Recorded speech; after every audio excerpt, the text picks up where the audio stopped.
everyone. Today I will be addressing how do I juggle my mental health and being a mother. My voice is kind of raspy due to having a respiratory infection, thanks to the pollen, of course, and my allergies. So my voice will be kind of in and out, but I do have my handy dandy water bottle to assist me so that I can make sure you guys hear me clearly. So yeah, a lot of people don't know exactly what I was diagnosed with or what I have been diagnosed with. So I have PTSD, I have chronic anxiety, and I have bipolar depression. With these things, physical problems have occurred. IBS runs in the family, but it has made it worse. I also have gastritis and heart palpitations. So gastritis is basically when the acid in your stomach eats at the lining of your stomach. Heart palpitations is basically when you feel like your heart skips or it's just beating too fast. Usually happens when I have an anxiety attack. Having bipolar depression is like, I don't even know how to like really describe it. It's really weird. So on top of being depressed, it's as if I do have my mood swings. I guess that's pretty much what bipolar is.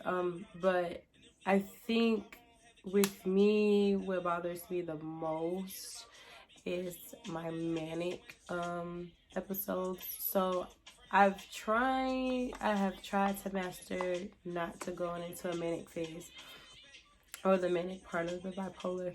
But that's basically when I can't sleep. I have to move. I move really fast.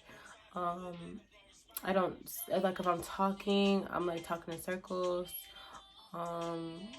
Majority of it for me is that I can't sleep. Like, I may take naps, so I maybe sleep maybe for an hour, but then I'm back up, and then I have to do something. Like, I can't just sit there. Like, I have to do something.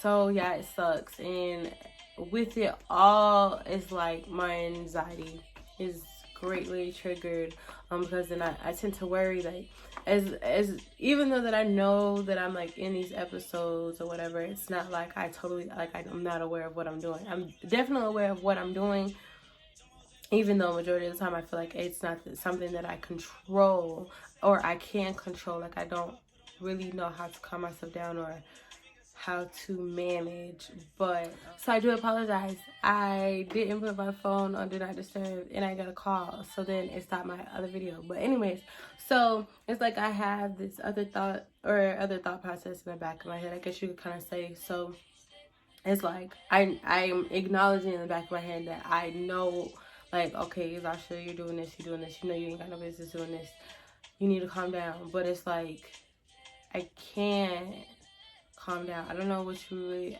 maybe you're subconscious. I wouldn't really know what to call that. It's more confusing for me being that my third eye is open. So at this point, I really do be talking to myself in my head, and I know that I'm getting a response back, and I know that it's me responding back. But yeah, that's a little bit deeper. That's a whole other video. So I'm able to kind of manage myself a little bit more now that my third eye is open. But my biggest fear with it all is, or my biggest fear was, should I say, because my fears have definitely changed since my son has been here for these 2 years. But while I was pregnant, my main fear was, I know that I have these things, and I know that they can be genetic. I know that his father has similar issues, not as depth as mine, but similar issues, and I know that they can be genetic. As much as I knew that out of experience, I would know how to deal with him, or I would know how to manage and what to do and what not to do as his parent, because I go through it. It was just still a fear. Like, I just kind of know, like, growing up, how I felt with certain situations, like, you know, being around big crowds or having to meet new people, having to get new jobs, like,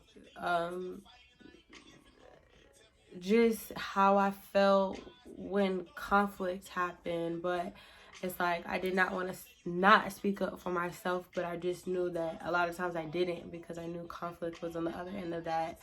Um, it may have not been in some cases, very few cases, which also like made me be able to calm down. But I just knew what I had to deal with being social. A lot of people know that I used to like party a lot. I used to be a promoter. Um, so a lot of people was just like, well, how did you manage? The truth was drinking. I couldn't be sober in the club. It was not possible. It was just too many people. Um, it used to freak me out. And I'm very good at hiding how I truly feel in my face. I may look at you and you could probably be like, okay, her thought process is really like fucking crazy right now. But as far as like me, like my anxiety, me to being depressed and stuff like that, like I'm very like, me even being in a manic episode, like I've been in a manic phase and still went to work type deal. I'm very, it's like, it's for me, it's a defense mechanism that I have built up through childhood. Because I mean, I have people tell me that I was crazy or what's wrong with you, and you know, it's just a whole bunch of stuff like that discouraged me not to be able to talk about it. So, you know, that was my biggest fear, because it's just like with him, I knew I was having a boy. Like I've always known that since I got pregnant. It was no possible I was having a girl. Um, but I knew that I was having a boy, and it's just kind of like, I know it's hard out here for men, especially when it comes to expressing themselves. Like, I know when my brother was younger, I used to tell him, like, hey, you know, don't hold back your tears. You need to cry. You need to let it out. You need to acknowledge your feelings. Like, don't tell anybody that you're soft or whatever the case may be for acknowledging your feelings. Like, it's totally okay. So that was, like, just my biggest fear, like, society, you know, society really doesn't, they put a very big mask over mental health, even though I feel like there's a lot more people shining light to it, but it's not as much light as I feel like has always should have been shined onto it, because let's be for real, like everybody is dealing with something that involves mental illness, whether they would want to acknowledge it or not. um as much as they try to downplay depression, people really don't understand. It's not all about feeling sad. It's really the chemicals in your brain are fucking off. It has everything to do with your brain, and people just, I don't know. People just are just like very ignorant, and they feel like that's something that you can control, which to a certain extent you definitely can. But I mean, hey, I'm going through a whole spiritual journey. I could genuinely say now that I'm in a better place and I'm happy, but I still go through it on a regular basis, and I get mad at myself because I acknowledge that I have no business feeling this way, but it's something like a trigger, like an absolute trigger that happens in my brain, that it's just like, I was just laughing, and then I get in the shower for whatever reason, now I'm feeling sad, and I come out and I got a whole fucking attitude. I have no reason. I have no real reason. It's just something that happens, and people just really don't understand that. But so that was my biggest fear with being pregnant. And to be honest, the deeper that I got into my pregnancy, that fear definitely got worse due to a lot of the things that I had to endure. And I knew that my mental health was absolutely not great while I was pregnant.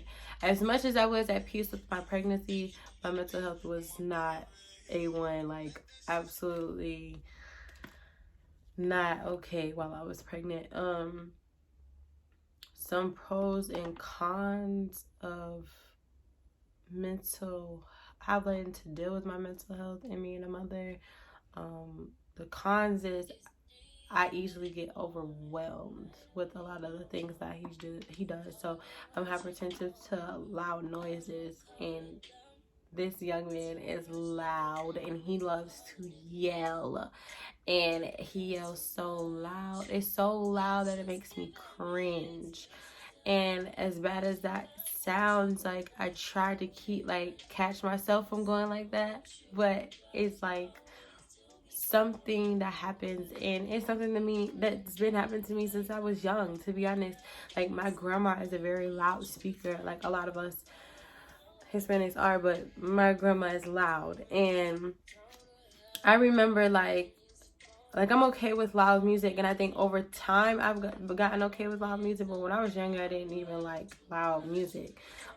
She used to play her music really loud and be loud, and I never understood why it would make me cry, but it would irritate me so bad that I would cry. And she used to, like, mock me about it. Like, she used to think that was funny.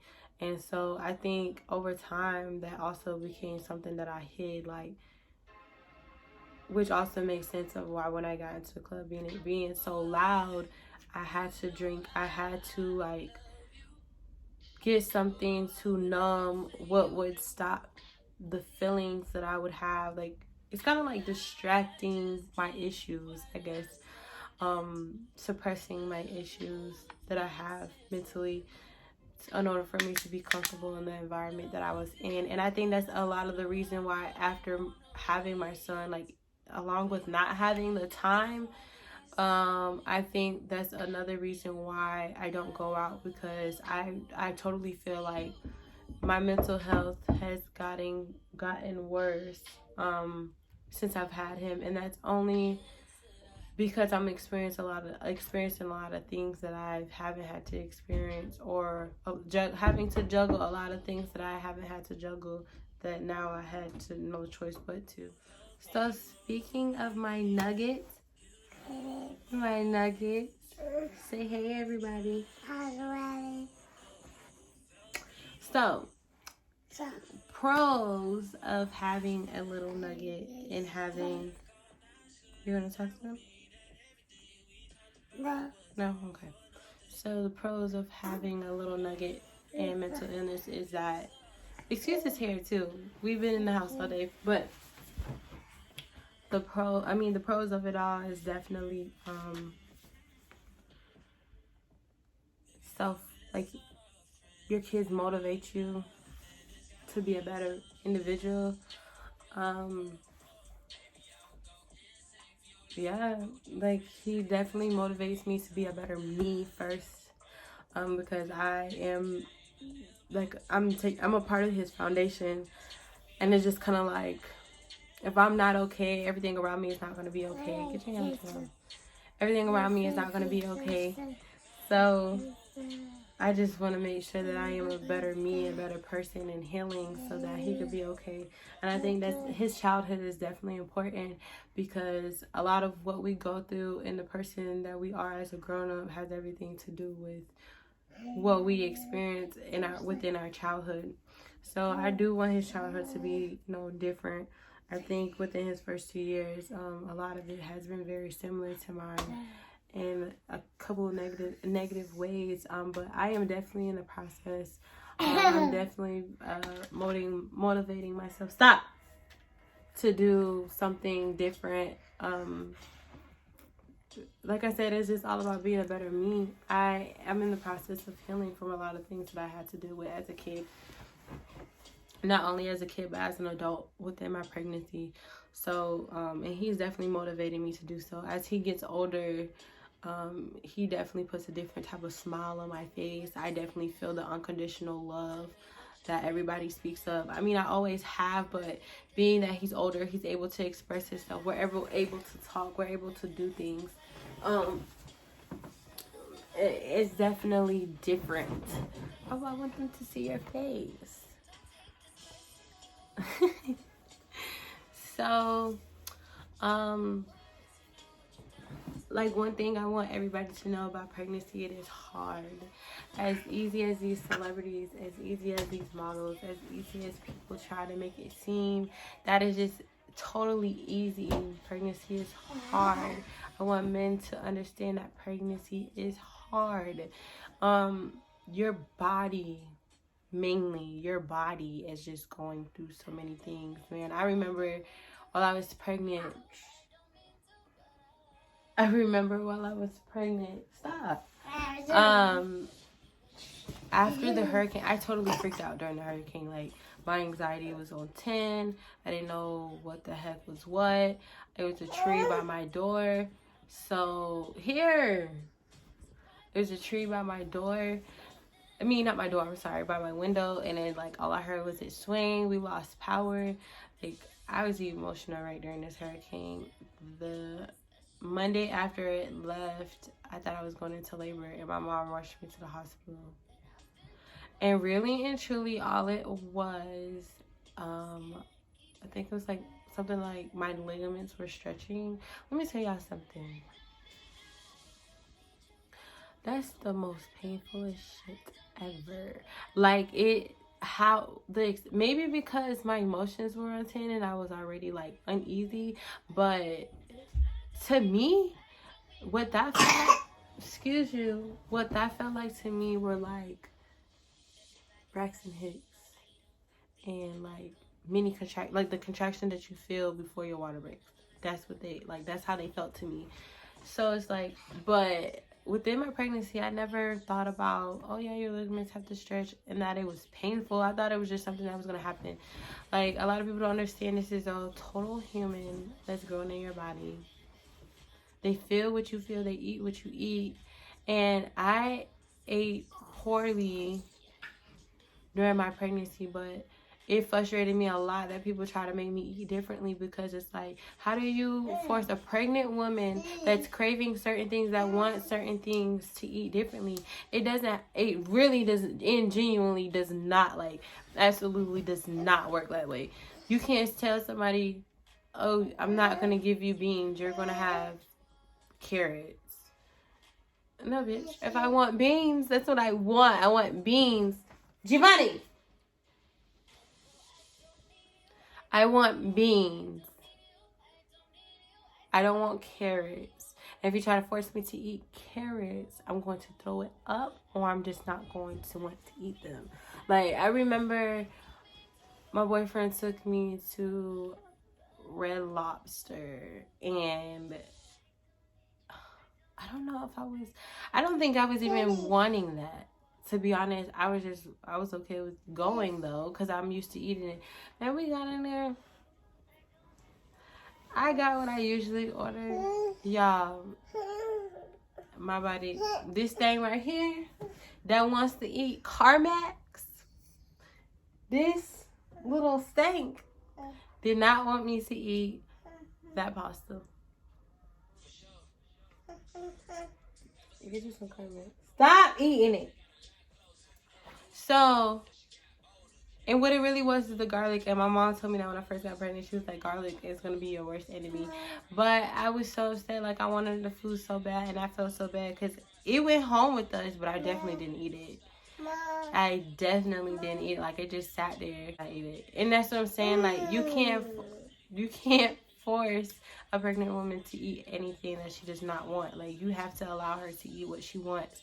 And I think, like, that messed up my self-esteem, because, like, I used to get in arguments about that all the time, and I used to hate that people used to, like, pressure me to eat vegetables. And it would, like, for instance, like, my mom used to always have something to say, and it used to bother me, because it's like, bro, you've been here before. What?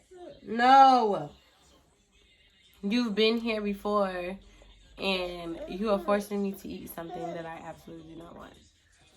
Of course, I was interrupted by my little nugget.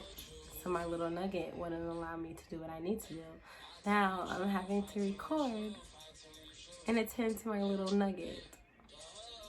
So anyways, like I was saying, yeah, so I mean, really this goes out to women and men. Like, women, eat what you want to eat. I mean, I'm not saying to eat different. If you can, I'm not even going to say if you can eat better, eat better. Eat what the hell you want to eat. I think a lot of men need to realize that it doesn't work how they feel like it should work. This is not your body anymore. The person that's in your body is taking control and is basically telling you what to eat, first and foremost. Second, a woman's emotions are all over the place. So just imagine if she's already dealing with mental illnesses before she gets pregnant. Her hormones, her emotions are absolutely everywhere. And it does not help for you to say, oh, you're too sensitive, or for you to come down on them. As frustrating it could be for a woman to cry about everything, for her to be nitpicky, it's really not her fault.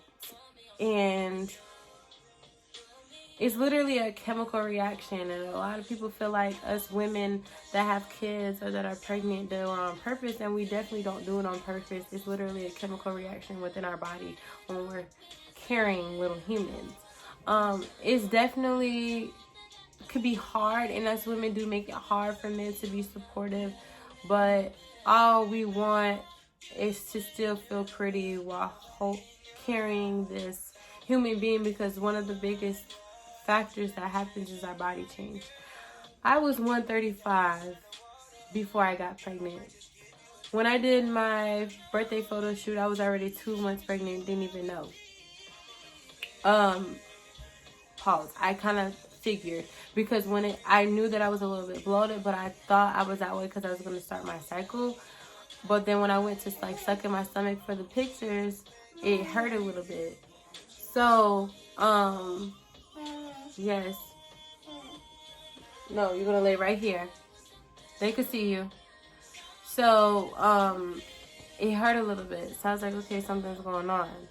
But I really didn't pay it no mind, because like I didn't think, I don't know, I guess I just thought I couldn't get pregnant again after I lost my first child before him. So I started at 135. My ending weight was 200 even. If you look at my maternity pictures, a lot of people, like, I literally don't look like how I look like now. And what I look like now, I definitely don't look like what I looked like before I got pregnant. It's a change, and I think one of my biggest fears was like just gaining too much weight. Like, I never wanted to be fat, and as much as people were saying like you're not fat, you're carrying a baby, like, bro, but there's people out here, these women out here that are literally just stomach, or you would have never known they were even pregnant until they had a baby type deal. And I didn't feel pretty during my pregnancy. I wasn't told on a regular basis that I was pretty. Like, I don't think anybody understood what it took to be pregnant. Of 135 200 is definitely a drastic change. I don't really think a lot of people realize that. Even after having him, I stayed at in the 180s for a very long time.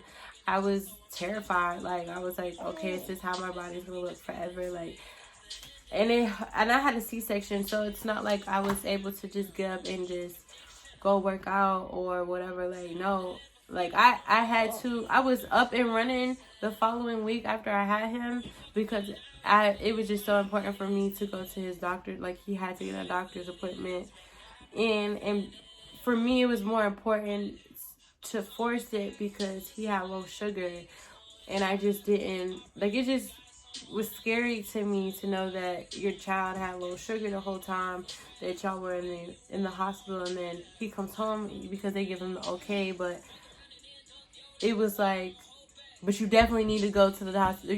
Definitely need to take him to the doctor's appointment Monday, because it was supposed to be on a Monday, to make sure that his sugar is great. So to me, it was just important. To everybody else, I kind of feel like they were saying like I was overreacting because I was a mother, but I don't think people really understand what low sugar does to children, to infants. Like, it could cause brain damage and shit. So, I was up and running. I had to take him to the doctor by myself because my parents had to work. His dad had to work. So I had a C-section. I was carrying over 10 pounds. Hell, he was 10 pounds by his damn self. So, I was doing a lot of things I had no business doing. I remember after that going out to eat, and I was in like so much pain that I felt like I was in labor. I don't know. I was just in so much pain, and I was like, I'm never doing this again. The couple of days after that, my legs got extremely swollen to the point where I couldn't walk, but that was nothing but water weight. And then, to be honest, that's not like, it seemed like after that day, like after I started moving around, I got, not only did I got better, but my weight started dropping. So I noticed that my weight started dropping and I started feeling better about myself. I actually liked the fullness of my body. So then at that point, it came to, well, I don't want to go back to 135. I don't even want to be in the 140s. Like, I want to be in the 150s and I want to, or stay in the 160s, because I just liked how full I looked. Like, I just felt a little bit, I felt so much more confident. So then now my fear is, you better not go into the 135s, or you better not go into the 140s, because then you're going to look sick. Like, when I look at pictures before I had him, I feel like I just look sick. Like, I don't know, it's so weird. So it's just very important to make a woman feel beautiful, and I feel like that should happen on a regular basis. But to feel beautiful, it's more important. I feel like it is very, very important while she's pregnant to make her feel beautiful, to hype her up, like, and to be there for her when she needs you, regardless of overwhelming how she's acting may make you feel. It's very important. It's definitely very important to assist her in these things, because I promise you it would only pay off and you will feel the reward in the long run. Pregnancy is definitely no joke. While I was on that table getting a C-section, that was the scariest thing that I think I've ever went through, especially being that the anesthesia didn't work, so I was feeling everything. I definitely remember my heart skipping on that monitor. When they took my son out of my stomach, they asked me, did I want to see him? And I said no, because I was so concentrating on my breathing. Like, I've never had an oxygen thing in my nose, so I had to, like, figure out how to breathe with that. And then it was just a lot going on. Like, I know that they're cutting my stomach open. Like, I'm feeling this pulling, this tugging, the cut. I'm feeling them cutting me. I'm feeling them sewing me back up. As soon as he got out, his dad left with him and monitored him and stuff like that. But it's like, I feel like what happened to me, I passed out after that. I really feel like that's what it is, because when I woke up, I was in the recovery room, and once I woke up, they told me that I was in there already for 2 hours, and the reason why I was there was because I was bleeding more than normal, and I had caught an infection from him not being in water. I was in labor for 28 hours. My water popped like maybe, I would say maybe for 4 hours in, and I'm probably overdoing it by saying 4 hours. So majority of the hours a good bit of the time that I was in labor, he was not in water. So they treated him for an infection, which he didn't have one, but I had the infection. A lot of the staff in the hospital was very surprised that I was able to do a lot of the things that I was doing.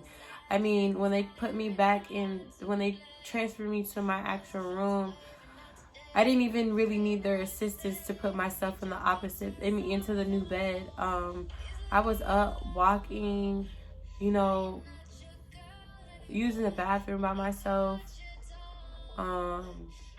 It got hard when I started passing blood clots. They were so big that I was like really worried, and I tried everything in the world to prevent them from pushing down on my stomach, but they had to, just to make sure that I still wasn't bleeding. Like,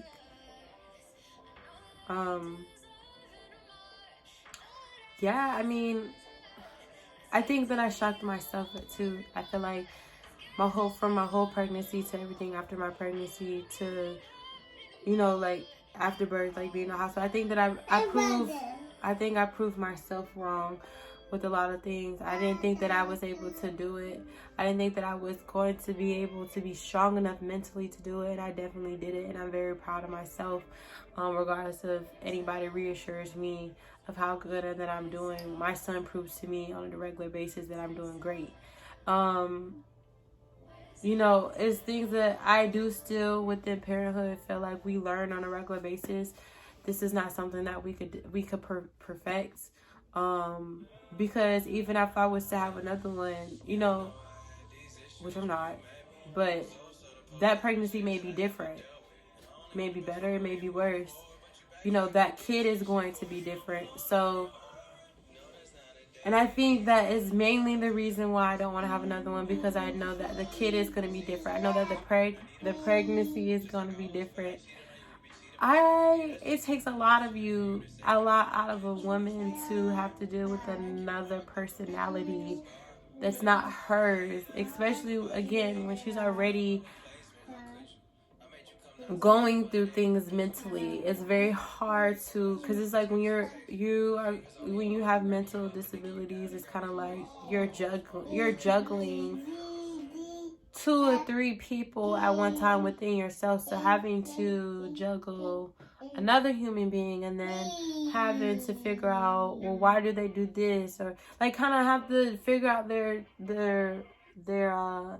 mental, their train of thought without having to know, because you're going to have to assume why they're doing these things because they can't tell you why they're doing it, or you know, they may not be able to, even when they get older, to really express why they're doing it. Papa, you're loud, baby.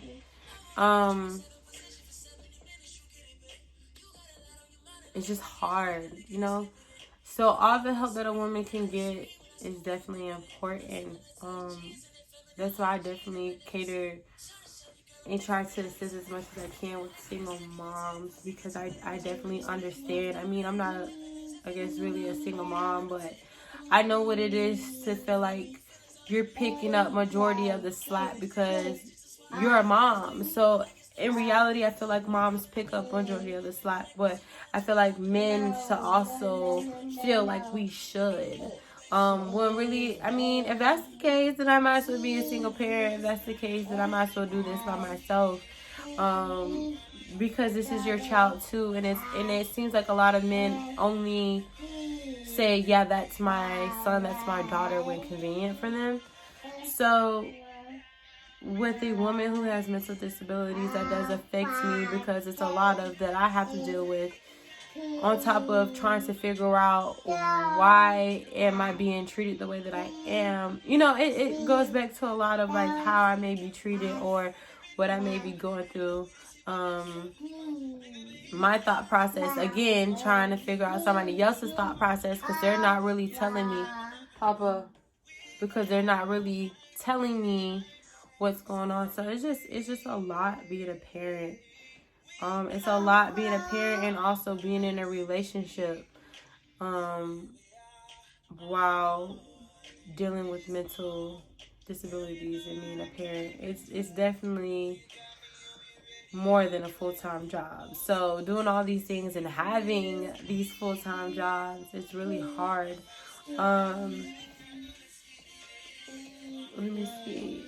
I say I've definitely had bad moments with being a mom and having mental disabilities. With it all, I think the worst that I've ever experienced is him having temper tantrums. So when he has temper tantrums, majority of the time it is his parents' fault. And that's because he usually has them, like, if we leave and going somewhere and I'm just kind of like saying, well, we're going to go out to eat anyways. Like, he shouldn't have something very heavy on his stomach. So when getting to the place that it's time to eat, 9 times out of 10, we have reached his nap time, or the time frame he takes a nap. So he usually takes naps between 2 and 5. And that's hints of why he's acting the way that he's acting now, because it's time for him to take a nap. But, you know, it's nap time and now we're trying to eat and he doesn't want to sit there. He doesn't want to eat, you know, he doesn't want to sit still. So a lot of the times it's because, you know, we didn't give him something heavy to put on his stomach to last him, or so that he could be calm when it is time for us to go out to eat. I've noticed with every temper tantrum that he's had, it's because he is hungry and he is tired. And so at this point, he's delirious and he doesn't really know how to act. He doesn't really know what he wants, because he's communicating what he wants, but when you try to give it to him, he doesn't want it. I think those are the hardest. Those are the hardest because it's like, what am I kind of like blame myself. It's kind of like, what am I doing wrong? Like, I'm giving you what you want and you're not even taking it. So what else do you want? Like, I'm not understanding. And it's really hard, and it messes with my anxiety a lot because again, what, Papa? No, that was just a song. So is this the song, Papa? So yeah, it messes with my anxiety a lot, a whole lot. And actually, the recent temper tantrum that he had, I was very proud of myself that I was able to stick it out for a good 20 minutes before I even broke down and started crying. Because it's hard. Like, he gets loud, and he's already loud being a kid, but when he's having tantrums, he's 10 times louder. So on top of that, and then like trying to figure out what's going on, like, why aren't you taking it? Why you just won't calm down? It gets very overwhelming, especially if I have to deal with the temper tantrums alone. But good times are definitely like when we're around playing, when we're making videos. To hear him, to be able to, for him to be 2, for him to recite his ABCs, you know, for us to count together, for us to be able to do laundry together, because these are things that he's very interested in doing. A lot of people say, you know, don't have them on the iPad, but I have him on YouTube Kids, and everything he watches, because it's YouTube Kids, has everything to do with learning. On top of him going to school, watching him learn sign language, watching him do yoga, like, you know, those are the good moments that we have. And I do notice that he acts off of reassurance. So when he does something, he likes for us to say good job, or if he like Papa, what color is this? And he tells me to say good job, then he like, Mom, what's that? What's that? And then I say it, he'll say good job. So he's really good with like reassuring, and I could tell that he really wants reassurance, to know that he's doing a good job. And I definitely strive to do that for him, because I think that it's very important to a child's confidence as well. And even if they did something bad, not to necessarily yell, but tell them why it's bad and why they should have done something else or an alternative route. He may be 2, but believe it or not, kids understand. When he was an infant, I was told to teach him self-control, to allow him to get himself together. Well, it was, if he cries, to let him cry for 15 minutes. If he's taking a bath and you fed him, never let them cry past 15 minutes if they can't calm themselves down. But if he gets calm within the 15 minutes, he has controlled that. And it works. I mean, my son doesn't do nothing crazy in public. If anything, he's loud, but he's a loud human being. And we tell him I tell him you know, Papa, inside voice, shh, inside voice. And like, he'll start whispering, which I think is like the funniest thing ever. But I mean, it's all about how you teach your kids. And that's why I say like childhood is so important. And a lot of people feel like, well, if you have mental disabilities, you have no business having a kid. And that's not true. And I don't feel like that's something that should be taken away from women and even men. I feel like it's a process. And can a child get damaged within the process? Most definitely. But I think it takes a lot of self accountability and maybe reassurance from other people, but majority from yourself, to say that you can do it, and seek the help throughout your pregnancy, and even come up with things that may assist, and even the male as well, like for them to figure out what may assist with getting through the emotions that they may feel, because in a pregnancy, males are affected too. You know, they gain weight, they go through emotions as well with us, whether they show it or not. So I really genuinely feel like it's something that is very important. I mean, it's hard. I could definitely say that it's hard, but I don't say this as negative as it's hard is portrayed to be, or the phrase it's hard is portrayed to be something negative. I feel like I've turned it into something positive, even though I have negative moments out of it. I've turned it into something positive because anything easy is not something that is meant to be done. Something that is hard is the right thing to be done. For instance, like, yeah, you may be broke, but it's easy to steal from somebody. But it's hard, and it's easy to steal from somebody, and stealing is not correct. You know, it's not the right thing to do, but it's hard for you to get back on your feet. It's hard for you to find a good job. You know, it's hard for you to do these things, and it's hard, but it's good, and it's only going to in being that it's hard. The things that are hard are beneficial for you, and they're not going to come automatically to you because it takes time. It takes progress. You have to be spiritually, whether somebody realizes or not, you have to be spiritually ready for the things that are supposed to come to you. If you're not there spiritually, it's not going to happen. If you're not correct in the moment that you're supposed to be in to receive these blessings, it's not going to happen.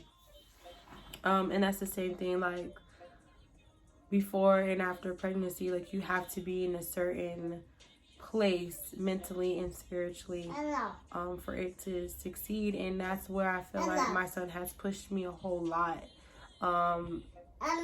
with it all. He has pushed me again to be a better me, so that everything around me, including him, could be at peace, could be at one. Yeah, so I mean, my advice to any mother that may be going through something mentally or may be experiencing postpartum, because I have postpartum psychosis, which a lot of people don't shine light to that either. And postpartum is just not, oh, I don't want to deal with my child. The postpartum that I had was I was overprotective, very overprotective of my child, and I put too much on myself because I felt like I could handle it all. I had postpartum psychosis where I was envisioning, like, and hearing things that weren't there. Like, you know, it's been times that when he was an infant, that I felt like he was talking to me, or like hearing things that had no business talking, saying things to me. It was really hard going through it. I mean, there's been times where he was crying and I had to separate myself. Like, he was in the room. Thank you. He was in the room and I had to go in the living room to get it together for a second. Hey, stop. I had to go in the room to get it together for a second. My advice is, one, seek help, because through it all I did. If I didn't have somebody around me that I felt like wasn't going to judge me to talk to, I went to see a counselor. I had a counselor and he was great. Dr. Jacob definitely got me through some things. He taught me some things that I needed to do when I got overwhelmed. I say keep a journal. Learn how to meditate to get into a certain mental state. Do affirmations. Try as hard as you can not to speak anything negative, to not think anything negative as well, because our thought process is just as strong as our tongue. So I would try those things. Stop looking in the mirror and picking out your flaws. Tell yourself that you are beautiful the way that you are, and that you have control. Continue to tell yourself that you have control over the things that are happening to you, over your mental state, because that is very much true. You just have to gain that strength. You definitely have to gain that motivation. You have to definitely get there. And I know that a lot of people is going to say, well, it's better, or it's easier said than done. Most definitely. I'm not saying that it's easy, because what's easy is not good. But what's hard is definitely, again, very beneficial to you. So I've done it. I'm still doing it. I'm still growing. This is not an overnight process. This is not okay, I'll be good in the following year process either. I mean, my son is 2 years old and I'm still struggling, but I'm definitely 10 times better than I was 2 years ago. You get what I'm saying? So,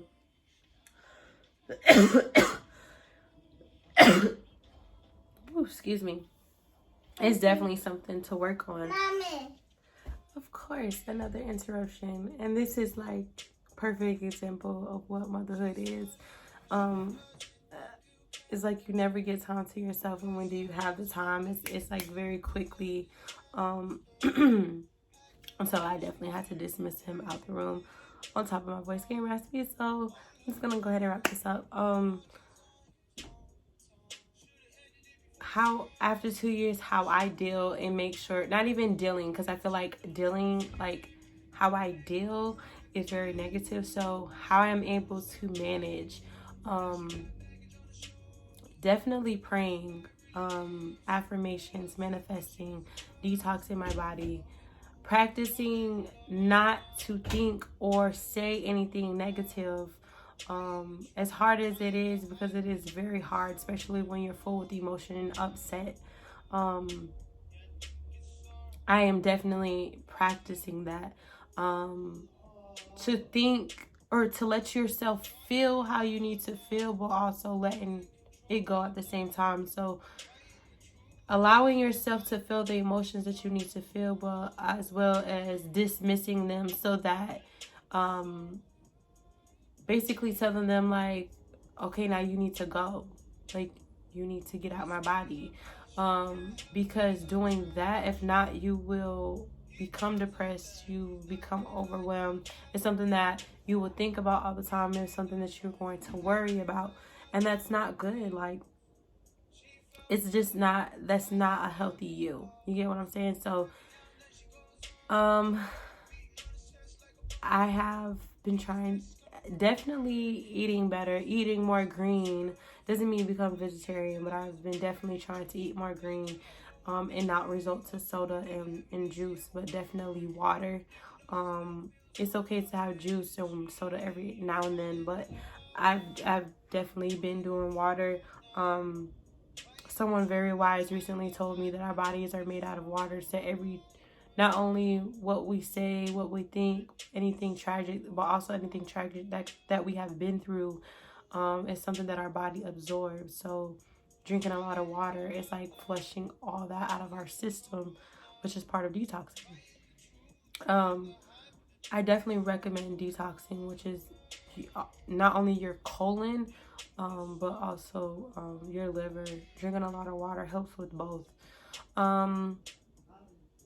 Take care of yourself. I mean, as much as people try to make it seem that having mental disabilities is not normal, it is very normal. It's very normal.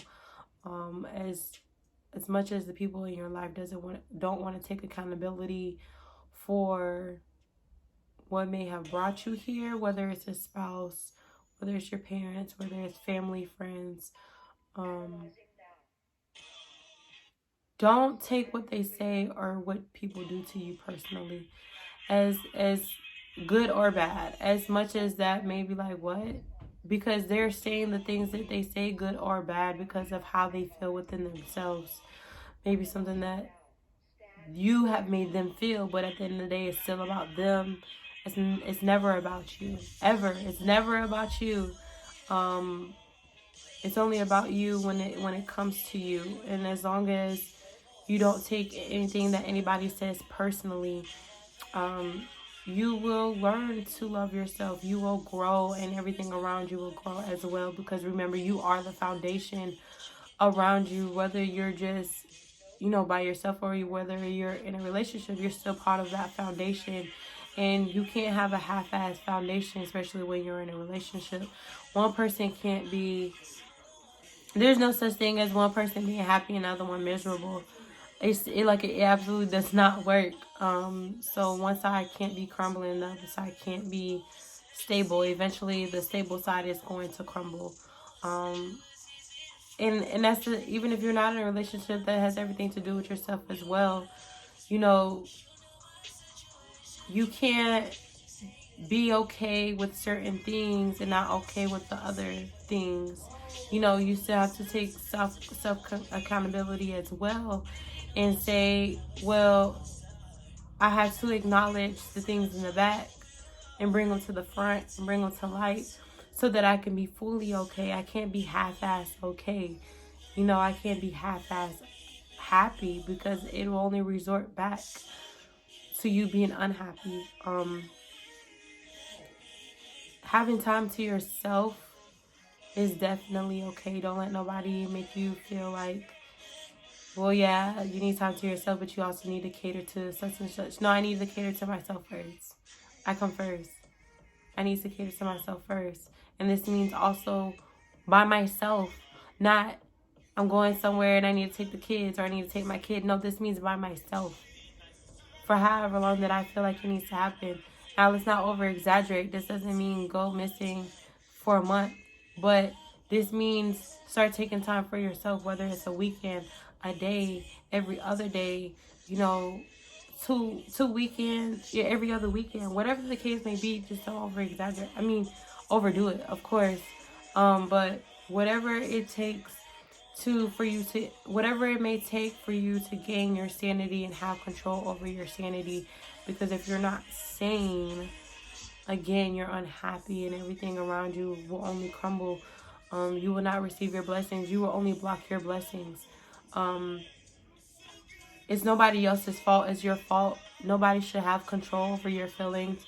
Nobody should be able to make you feel the way that you do. You feel these ways because you allowed you to feel these ways. You get what I'm saying? So is it okay to acknowledge these feelings? Most definitely. But eventually you want to get to a point in your life where nothing anybody says affects you, good or bad. That doesn't mean be stuck up. That doesn't mean be, oh yeah, I know. You get what I'm saying? No. Just understand that the things that people say to you or do to you is because of what they are going through personally. People switch up all the time, but that has nothing to do with you. That has everything to do with them. And at the end of the day, you put out what you put out into the air or into the universe because of what you may be going through as well. So you may say something hurtful to somebody, and you know that it's hurtful when it's coming out your mouth, but you're saying these things because of personal matters within yourself. Now, if you're telling somebody the truth of what it is and they're saying, hey, that hurt my feelings. No, you hurt your own feelings. That didn't have nothing to do with me. What you're seeing is basically triggering something within inside them that hurts them, that brings them pain. And that's definitely for them to assess and have self-accountability. I do recommend meditating a lot, though. That definitely helps. Make sure you're bathing with the right things as well. Candles, incense, everything helps. Certain smells definitely do relax you. Yeah, I mean, these are things that I do out of it on a regular basis. So I'm speaking definitely out of experience. I don't want y'all to think that I'm just pushing certain things on you guys just because of what I've heard. I'm actually doing these things.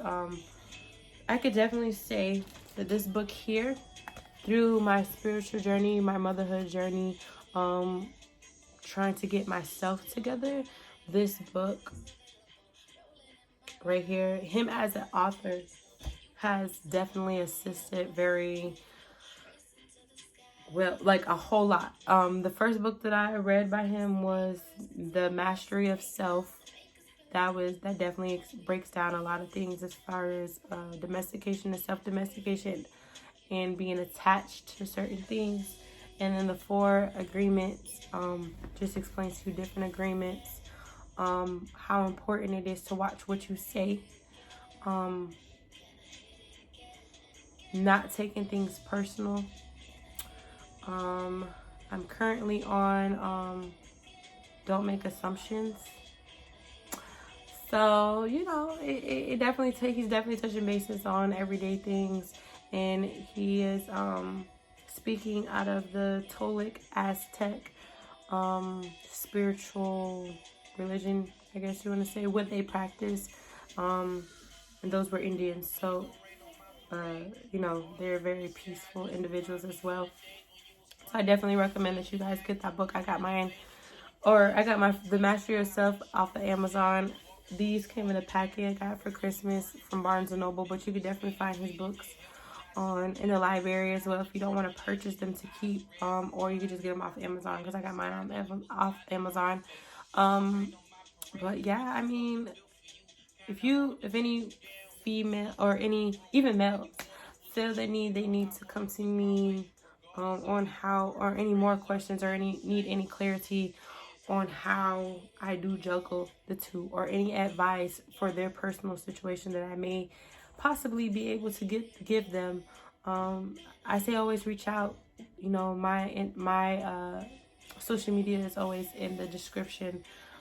If you guys have any questions regarding anything that I have touched, if you need me to go more into depth of anything that I spoke of today, please let me know.